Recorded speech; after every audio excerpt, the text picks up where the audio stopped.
Le soir du 7 décembre 2000, Trevor Dealey se rendit à la fête de Noël de son entreprise dans une boîte de nuit située non loin de la Bank of Ireland à Dublin, où il travaillait dans le département informatique depuis environ 1 an. En quittant la fête à 3h30 du matin, Trevor ne put trouver de taxi pour rentrer chez lui en raison d'une grève massive des chauffeurs. Il n'eut d'autre choix que de marcher jusqu'à son appartement en traversant un quartier connu pour sa criminalité et ses violences liées au gang. Le trajet à pied durait environ 20 minutes. Puisque la banque se trouvait tout près, Trevor décida de s'y arrêter brièvement pour récupérer son parapluie avant de rentrer sous la pluie. Étrangement, les images de vidéosurveillance de la banque montrent un homme habillé en noir, se tenant derrière l'un des piliers du portail de la banque. Cet homme resta là pendant près de 30 minutes avant l'arrivée de Trevor. Peu après 3h30, l'homme en noir sortit son téléphone pour passer un appel. Quelques secondes plus tard, Trevor passa devant lui également au téléphone. La police détermina plus tard qu'à cet instant précis, Trevor passait un appel à un collègue encore présent à la banque. Les images montrent Trevor arrivant au portail de la banque, où un deuxième homme en noir sort de l'ombre pour lui parler. Trevor termina son appel en ouvrant le portail et discuta brièvement avec l'homme en noir. Il semble qu'ils ne se connaissaient pas, mais Trevor ne paraissait ni effrayé ni inquiet. L'homme resta simplement à proximité du portail pendant que Trevor entrait dans la banque, puis quitta le champ de la caméra quelques minutes plus tard. À l'intérieur, Trevor et son collègue prirent une tasse de thé et discutèrent de la fête pendant un moment. Trevor se connecta également brièvement à son ordinateur de travail avant de quitter la banque vers 4h du matin. Les images le montrent sortant dans la rue, ouvrant son parapluie, puis se dirigeant vers son appartement. Il ne semblait pas être suivi. Quelques minutes plus tard, vers 4h06, il passa un appel à un ami pour lui dire que tout allait bien et qu'il rentrait chez lui. L'ami étant endormi, Trevor laissa un message vocal. Ce message fut la dernière fois que quelqu'un entendit parler de lui. À 4h14, Trevor fut vu par une caméra de distributeur automatique sur une rue située à environ 15 minutes de son appartement. Moins de 30 secondes plus tard, un homme en noir apparaît à l'écran, apparemment en train de suivre Trevor. En 2016, soit 16 ans plus tard, les images de vidéosurveillance furent numériquement améliorées. La police confirma que l'homme en noir aperçu à la banque était le même que celui qui suivait Trevor. C'était la dernière fois qu'il fut vu en vie. Bien qu'il ait manqué le travail le vendredi suivant, ses collègues ne trouvèrent pas cela étrange, car beaucoup d'employés étaient encore en train de se remettre de la fête et avaient pris leur journée. Cependant, lorsque ses amis et sa famille ne réussirent pas à le joindre durant le week-end et qu'il ne se présenta pas au travail le lundi, il fut immédiatement signalé disparu. Ses proches prirent en charge les recherches dès le début, et ce furent ses amis, et non la police, qui mirent la main sur les images troublantes de cette soirée. Malheureusement, ces images ne furent disponibles que 4 jours après sa disparition, ce qui fit perdre un temps précieux aux enquêteurs. Il est possible qu'il existait d'autres images de vidéosurveillance, mais à l'époque, les caméras enregistraient sur des cassettes VHS, souvent réutilisées, ce qui effaçait les enregistrements précédents. Au fil des années, plusieurs théories ont émergé concernant la disparition de Trevor, mais aucune n'a été confirmée. Certains pensent qu'il aurait pu être en état d'ébriété cette nuit-là, ce qui aurait causé sa chute dans l'eau sous un pont. Cependant, la police irlandaise a fouillé tous les plans d'eau environnants sans trouver la moindre trace de Trevor. La plupart des gens croient que l'homme mystérieux vu sur les vidéos est impliqué dans sa disparition. Mais à ce jour, cet individu reste non identifié. En 2017, la police reçut un témoignage anonyme affirmant savoir ce qui était arrivé à Trevor. Selon cette source, l'homme qui suivait Trevor était un membre d'un gang qui l'aurait tué après que Trevor eut refusé de l'aider à pénétrer dans le bâtiment de la Bank of Ireland. L'homme aurait enterré son corps dans un bois à quelques kilomètres de l'endroit où Trevor fut vu pour la dernière fois. Pendant plusieurs semaines, 20 policiers et un chien de recherche fouillèrent le site, mais après 2 mois de travaux, les recherches furent abandonnées. 23 ans après les faits, la disparition de Trevor Dealey reste une affaire ouverte et active. Cependant, les événements qui y menèrent demeurent un mystère. Le mercredi 29 juillet 2015, Stephen Mackerel est sorti avec son frère et des amis à Lucky's Tavern, un bar populaire situé dans le centre-ville de Fort Lauderdale, en Floride. Le frère de Stephen a quitté le bar à 23 heures, car il devait travailler le lendemain matin. En constatant que Stephen était ivre, il lui a conseillé de rentrer chez lui et de conduire prudemment. Mais la soirée n'était pas encore terminée pour Stephen. Vers 1h30 du matin, lui et ses amis ont quitté le bar et convenu de se retrouver sur le parking d'un Walgreens à proximité pour décider de leur prochaine destination. Cependant, Stephen n'est jamais arrivé au Walgreens et ses amis ne l'ont plus jamais revu. Il vivait avec ses parents et travaillait comme croupier professionnel dans un casino à Hallandale Beach, près de Fort Lauderdale, lorsqu'il n'est pas rentré chez lui le lendemain et ne s'est pas présenté au travail le jour suivant. Sa famille a su que quelque chose n'allait pas. La police a signalé la présence de plusieurs systèmes de vidéosurveillance dans la zone où Stephen avait été vu pour la dernière fois, précisant cependant qu'il faudrait plusieurs semaines pour examiner les enregistrements pertinents. Pendant ce temps, les enquêteurs ont interrogé les amis et les membres de la famille qui avaient vu Stephen en dernier. Craignant un accident causé par son état d'ébriété, la police a fouillé plusieurs lacs et étangs, mais aucune découverte significative n'a été faite. L'enquête s'est compliquée davantage lorsque les policiers ont appris que la batterie du téléphone de Stephen était morte au bar.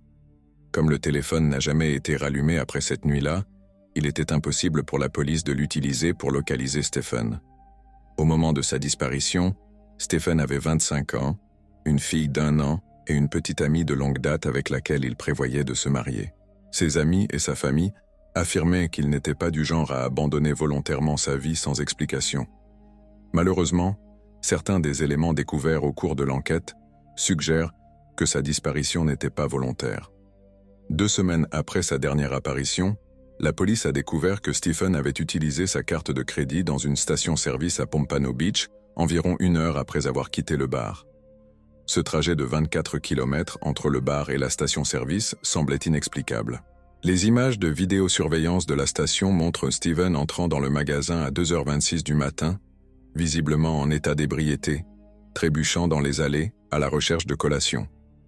Son comportement ne semble pas inquiéter le propriétaire du magasin et moins d'1 minute plus tard, il passe à la caisse pour payer ses achats avec sa carte de crédit. Pendant quelques minutes, Stephen discute avec 2 jeunes femmes présentes dans la station, mais cette interaction se déroule hors du champ des caméras. Presque 1 semaine après la découverte de ces images, la police a obtenu des vidéos supplémentaires qui ont totalement changé le cours de l'enquête.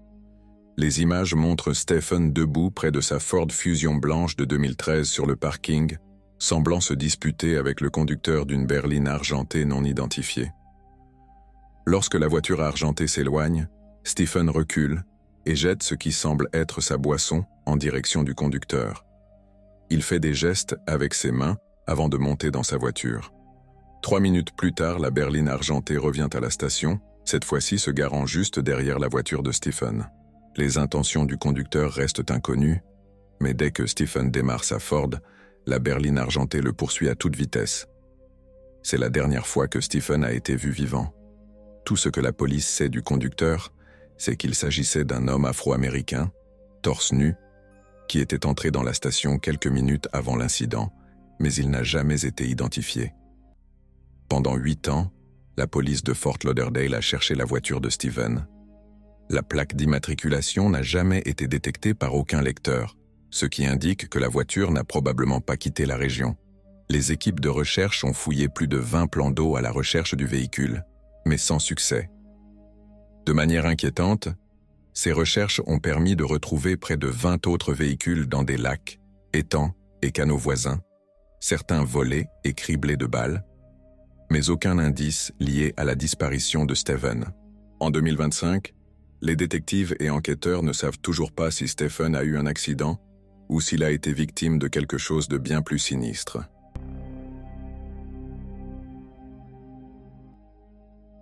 Le 28 novembre 2012, Emma Filipov disparut dans des circonstances très étranges à Victoria, en Colombie-Britannique. 1 an avant sa mystérieuse disparition, Emma avait réalisé son rêve de toujours, déménager dans l'ouest du Canada depuis Perth, en Ontario. Bien qu'elle soit arrivée à Victoria sans emploi ni logement, elle s'installa rapidement chez une amie et trouva un travail dans un café local tout en cherchant un endroit où vivre. Les choses semblaient bien se passer pour elle, mais avec l'arrivée de l'hiver, Emma devint beaucoup plus renfermée et commença à agir de manière étrange. Selon sa colocataire, Emma montrait des comportements compulsifs obsessionnels et des épisodes de manie. Quelques mois seulement après son arrivée à Victoria, elle quitta brusquement l'appartement de son amie, abandonna son emploi au café et commença à vivre un peu partout où elle le pouvait, dans un hôtel, en camping dans les bois, ou même sur des bateaux dans le port de Victoria.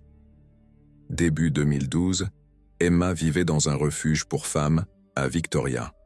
Durant l'été, Emma trouva un emploi saisonnier au restaurant Redfish Bluefish, un endroit populaire de fruits de mer dans le port intérieur de Victoria. Elle sembla heureuse pendant un temps et acheta une camionnette Mazda MPV rouge dans l'espoir de vivre sur la route et de voyager aux États-Unis, au Mexique et au Canada. Mais après avoir quitté son emploi saisonnier en octobre, ses luttes avec sa santé mentale l'empêchèrent d'atteindre cette liberté qu'elle recherchait. Son comportement devint de plus en plus erratique et imprévisible. Dans les mois précédant sa disparition, ses amis et les employés du refuge mentionnèrent qu'elle semblait paranoïaque à propos d'un homme qu'elle avait fréquenté lorsqu'elle était étudiante en cuisine à Perth. On ignore si elle était encore en contact avec lui, mais cela semblait être l'une des causes de son comportement paranoïaque. Quelques semaines avant sa disparition, Emma eut un épisode où elle traîna les meubles du refuge dans la rue, affirmant plus tard qu'elle avait entendu des voix venant des meubles lui disant de le faire. À la même époque, elle vendit et donna beaucoup de ses effets personnels. Le 20 novembre, elle fut vue sur des images de vidéosurveillance au YMCA de Victoria. Dans cette vidéo étrange, elle entre et sort du bâtiment plusieurs fois en 14 minutes. Certains pensent qu'elle essayait de se cacher de quelqu'un, tandis que d'autres supposent qu'elle attendait un transport et qu'elle ne voulait pas rester dehors dans le froid glacial. Aucune de ces théories n'a été confirmée. 3 jours plus tard, Emma eut une série de conversations émotionnelles au téléphone avec sa mère, au cours desquelles elle lui demanda si elle pouvait revenir vivre à Perth. Sa mère accepta, mais Emma changea d'avis plusieurs fois, hésitant entre rester à Victoria et rentrer à Perth. Le 28 novembre, la mère d'Emma découvrit qu'elle vivait dans un refuge pour femmes, après avoir rappelé un numéro qu'Emma avait utilisé pour l'appeler. Inquiète pour sa fille, elle prit immédiatement un avion pour Victoria. Ce même jour, à 8h30, Emma fut filmée entrant dans un 7-Eleven pour acheter une carte prépayée de $200. Plus tard dans l'après-midi, elle retourna au 7-Eleven pour acheter un téléphone prépayé qu'elle n'activa jamais. La vidéo montre Emma regardant fréquemment par la fenêtre et hésitant avant de quitter le magasin, comme si elle essayait d'éviter quelqu'un dehors. Son comportement paranoïaque laissait penser qu'elle était suivie ou menacée, mais cela n'a jamais été confirmé. Après avoir quitté le 7-Eleven, elle retourna au refuge vers 18h, où une employée lui annonça que sa mère venait la chercher. Emma quitta précipitamment le refuge et prit un taxi pour l'aéroport. Cependant, elle demanda au chauffeur de s'arrêter en chemin, prétendant ne pas pouvoir payer les $60, bien qu'elle ait été en possession de plus de $2000 selon les rapports. Plus tard, un homme du nom de Dennis Quay la croisa près de l'hôtel Empress vers 20h. Elle était pieds nus et semblait extrêmement agitée. Dennis lui demanda si elle était suivie, mais elle répondit que non. Ne sachant pas quoi faire, il appela la police pour signaler une femme désorientée devant l'hôtel.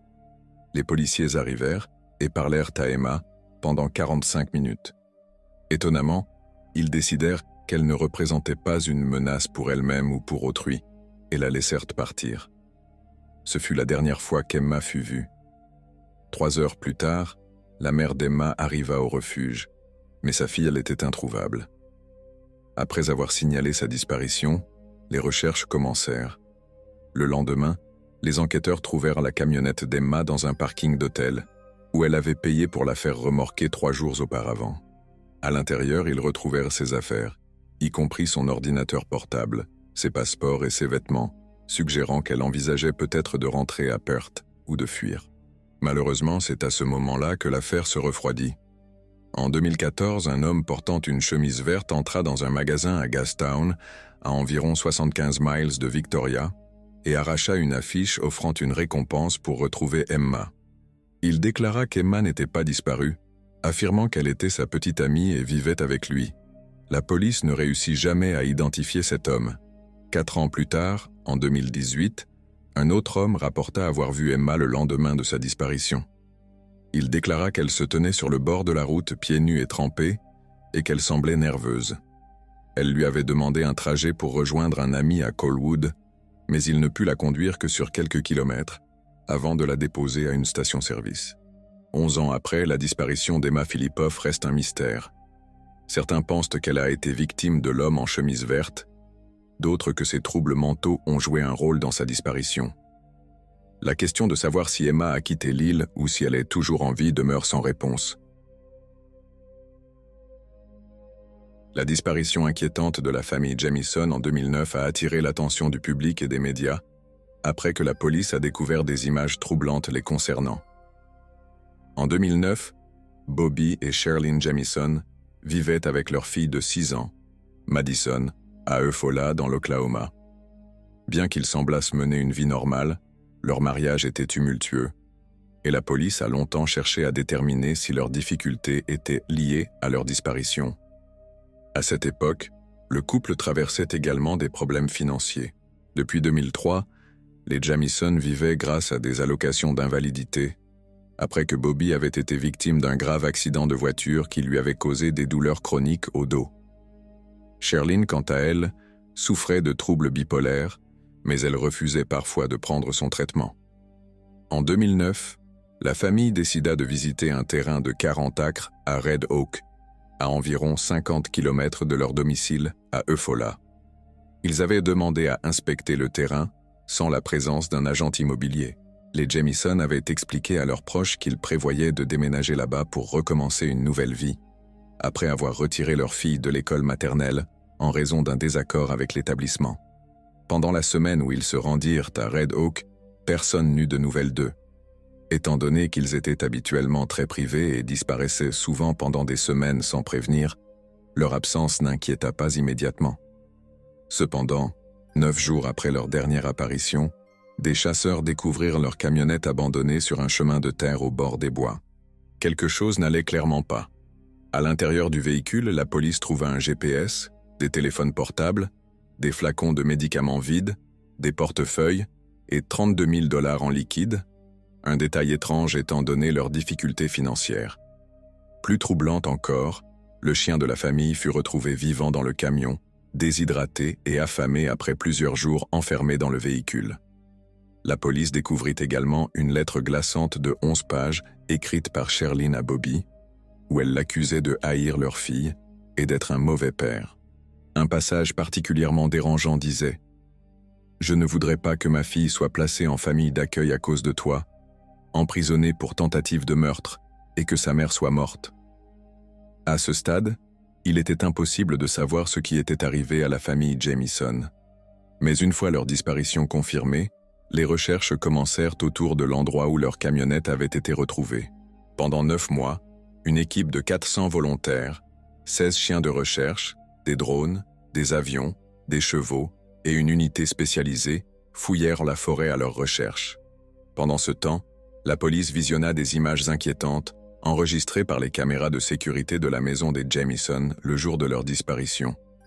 Dans la vidéo, Bobby et Sherilyn sont vus en train de charger leur camionnette, mais leur comportement semble étrange. Ils font plus de 20 allers-retours, transportant des objets qu'ils replacent ensuite dans la maison pour les ramener au camion. Parfois, ils se déplacent entre le camion et la maison les mains vides. Étrangement, ils changent plusieurs fois de vêtements dans la vidéo.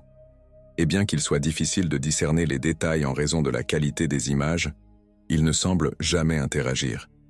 Un psychologue ayant analysé les images attribua leur comportement étrange à une possible consommation de drogues illégales. Bobby avait des antécédents liés à la drogue, mais il n'a jamais été confirmé si le couple était sous influence ce jour-là. En enquêtant davantage sur la vie des Jamieson, la police découvrit des informations troublantes. Un pasteur proche de la famille rapporta que, peu avant leur disparition, Bobby lui avait confié que des esprits vivaient sur le toit de sa maison. Il avait même demandé à plusieurs reprises un exorcisme. Bobby possédait également un exemplaire de la Bible satanique, qu'il lisait pour tenter de chasser ces esprits. Les amis et la famille des Jamison pensaient également que leur maison était hantée, et beaucoup rapportèrent des expériences paranormales ou un sentiment de présence malveillante lorsqu'ils visitèrent les lieux. Sherlyn, de son côté, était impliquée dans des pratiques de sorcellerie. Elle organisait régulièrement des séances dans sa maison et parlait souvent de ses expériences paranormales supposées. Elle possédait des chats et lorsqu'ils mouraient, elle soupçonnait ses voisins de les avoir empoisonnés. Elle avait même peint sur un grand conteneur métallique sur sa propriété. Les sorcières n'aiment pas qu'on tue leurs chats. Le mystère continua de s'épaissir jusqu'en novembre 2013, 4 ans après leur disparition, lorsque des chasseurs découvrirent des restes humains dans les bois, à environ 5 km de l'endroit où leur camionnette avait été trouvée. Les ossements, gravement décomposés, furent confirmés comme étant ceux des Jamison 8 mois plus tard. Cependant, l'état des restes ne permettait pas de déterminer la cause de leur mort. De nombreuses théories ont vu le jour pour expliquer ce qui s'était passé. Certains soupçonnèrent le père de Bobby, connu pour ses antécédents de toxicomanie et ses menaces contre son fils, mais la police exclut son implication. D'autres suggérèrent un lien avec un trafic de drogue ou même un culte, mais aucune preuve solide ne fut trouvée. Aujourd'hui, 14 ans après leur disparition, l'affaire reste non résolue.